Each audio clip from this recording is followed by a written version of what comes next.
یا اللہ ہمارے دلوں کو اخلاص کے ساتھ دین کی طرف پھیر دے، آمین۔ دل کی بات صاف صاف بتا دینی چاہیے، کیونکہ بتا دینے سے فیصلے ہوتے ہیں اور نہ بتانے سے فاصلے۔ دو چیزیں بڑی اہم ہیں، اللہ کا ڈر اور اللہ کا در۔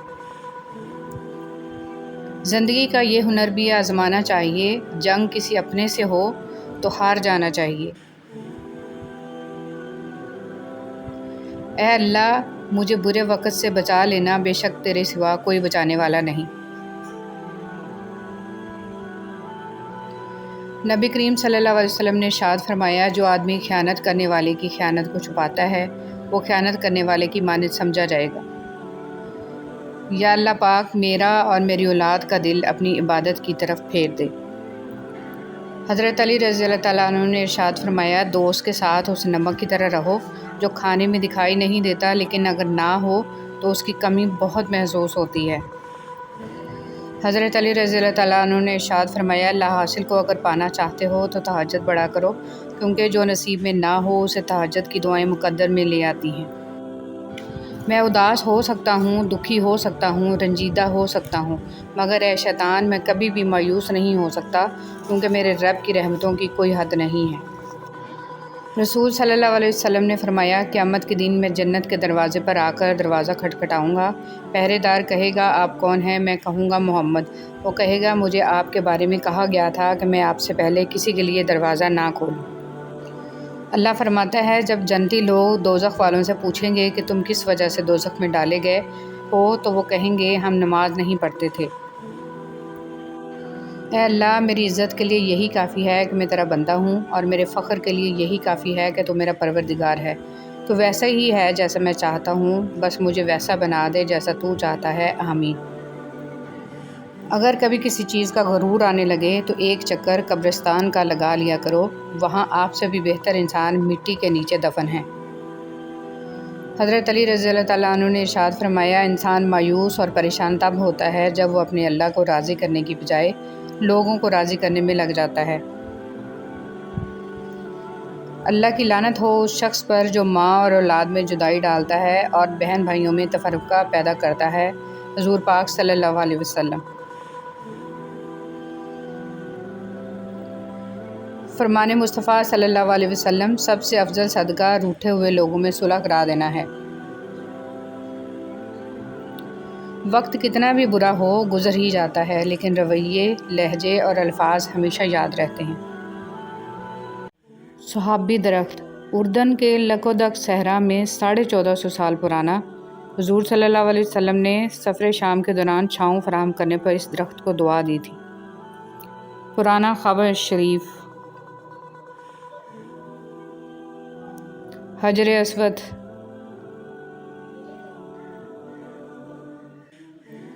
جنت البقیع۔ آپ صلی اللہ علیہ وسلم کی مہر جو آپ کے تحریر کیے خطوط پر لگائی جاتی تھی۔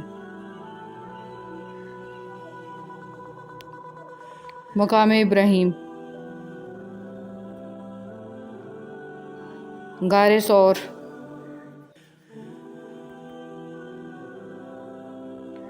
مسجد گمامہ۔ حضور نبی کریم صلی اللہ علیہ وسلم یہاں عید کی نماز ادا فرماتے تھے۔ قبر مبارک حضور صلی اللہ علیہ وسلم، قبر مبارک حضرت ابو بکر صدیق رضی اللہ تعالیٰ عنہ اور قبر مبارک حضرت عمر بن خطاب رضی اللہ تعالیٰ عنہ۔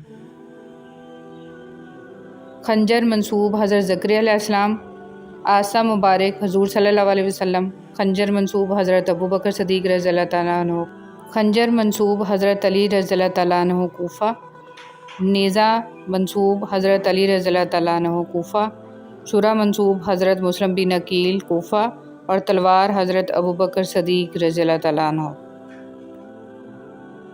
حضرت موسیٰ علیہ السلام کا مقبرہ مبارک۔ حضرت اویس کرنی رضی اللہ تعالیٰ عنہ کی قبر مبارک کی زیارت کریں۔ عاشق رسول صلی اللہ علیہ وسلم۔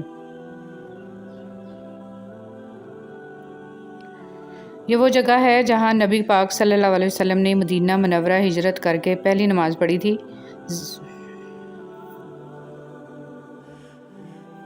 مسجد اقصیٰ کے احاطے میں موجود کنواں جہاں سے ایک روایت کے مطابق 70 انبیاء کرام نے پانی پیا ہے۔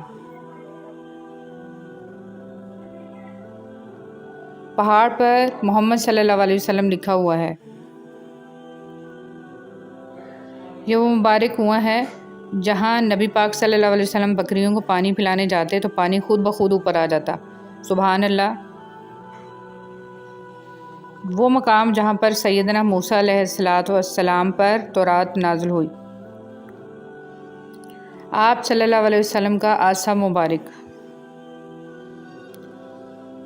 کوہ طور وہ جگہ جہاں حضرت موسیٰ علیہ السلام اللہ سے ہم کلام ہوئے تھے۔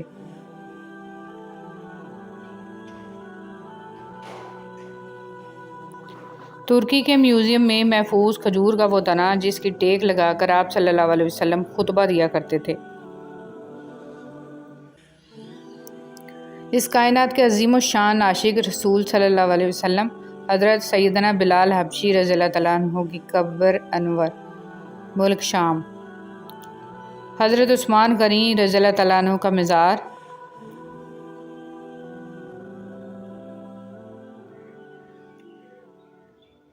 حضرت محمد صلی اللہ علیہ وسلم کا لوٹا مبارک۔ حضرت محمد صلی اللہ علیہ وسلم کی دستار شریف۔ حضرت محمد صلی اللہ علیہ وسلم کا مبارک پیالہ۔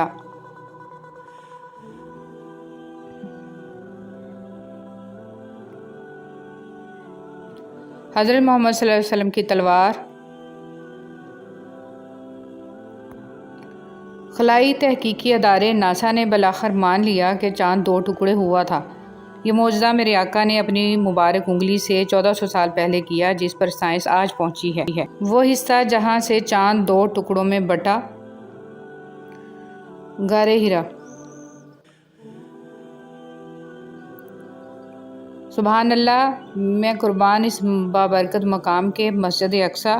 یہ وہ مقام ہے جہاں حضور اکرم صلی اللہ علیہ وسلم نے تمام انبیاء کی امامت کروائی۔ نبی پاک صلی اللہ علیہ وسلم کے نقش پائے مبارک۔ سبحان اللہ۔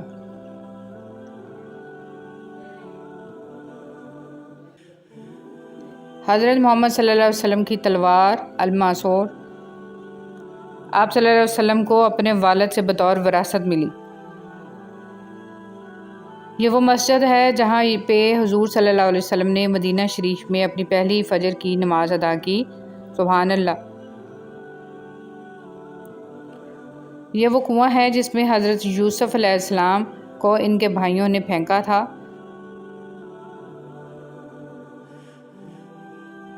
حضرت شعیب علیہ السلام کا مقبرہ مبارک، غار ہرا۔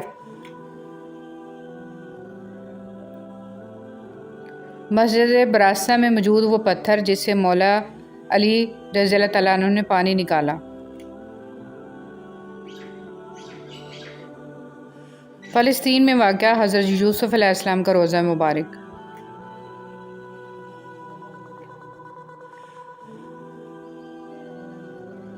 کچی مٹی کا برتن حضرت ابو بکر صدیق رضی اللہ تعالیٰ عنہ سے منسوب۔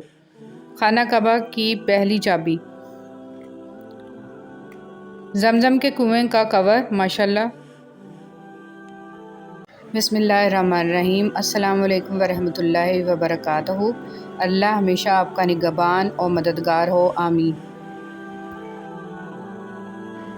اللہ کی تعریف کرتے رہو، یہ اس سے بہتر ہے کہ تم کسی کی غیبت میں وقت گزارو۔ بے شک سبحان اللہ۔ اللہ یقین کریں کہ اللہ کے سوا ہر سہارا عارضی ہے۔ یا الہی، عمرہ کرنے کی تڑپ دل میں اٹھی ہے، کوئی غیب سے وسیلہ پیدا کر دے۔ مولا تیرے خزانے میں کوئی کمی نہیں ہے، آمین۔ اللہ کن پر اپنا خاص فضل فرماتا ہے۔ آپ میں جتنی طاقت تھی آپ نے اتنی دعائیں مانگ لی ہیں، اب باقی کا کام اپنے اللہ پر چھوڑ دیں، کیونکہ ان دعاؤں کو پورا کرنے کی طاقت صرف اسی کے پاس ہے۔ جو اللہ کی طاقت پر یقین رکھتے ہیں ان پر وہ اپنا خاص فضل کرتا ہے، اور یاد رکھو اللہ کا فضل ہمیشہ معجزوں کی صورت میں ہوتا ہے۔ بلا شبہ اللہ کی مدد بہت قریب ہے۔ سب کچھ میسر ہونا زندگی نہیں، بلکہ جو کچھ میسر ہے اس پر خوش رہنا اور شکر ادا کرنا زندگی ہے۔ اللہ کو خوش کر دینے والی دعا۔ رسول صلی اللہ علیہ وسلم نے ارشاد فرمایا، تمہارا رب اپنے بندے سے خوش ہوتا ہے جب وہ یہ پڑھتا ہے، اے میرے پروردگار، میرے گناہوں کی بخشش کر دیجئے، کوئی آپ کے سوا کوئی گناہوں کو معاف کرنے والا نہیں۔ اے اللہ ہمارے گناہ بخش دے اور ہمارے کام آسان کر دے اور ہمارے رزق میں برکت دے۔ سیدنا ابن عباس رضی اللہ عنہ کہتے ہیں کہ رسول صلی اللہ علیہ وسلم نے فرمایا، جس شخص سے اللہ بھلائی کا ارادہ کرتا ہے اسے دین کی سمجھ دے دیتا ہے۔ اے میرے اللہ، محمد صلی اللہ علیہ وآلہ وسلم کے وسیلہ سے تمام بیماروں کو صحت اور تندرستی عطا فرما، آمین۔ حضرت علی رضی اللہ تعالیٰ عنہ نے ارشاد فرمایا، ہر اس چیز کو توڑ دو جس کو انسان نے بنایا ہے، لیکن انسان کا دل کبھی مت توڑنا جس کو اللہ نے بنایا ہے۔ حدیث مبارکہ۔ رسول صلی اللہ علیہ وسلم نے فرمایا، جسے نرمی دی گئی اسے دنیا اور آخرت کی بھلائی دے دی گئی۔ صلہ رحمی، اچھا اخلاق اور اچھا پڑوسی بننا گھر کو آباد کرتا ہے اور عمروں میں اضافہ کرتا ہے۔ خدا ہم سے صرف عبادت ہی نہیں، انسانیت کی بھی تکمیل چاہتا ہے۔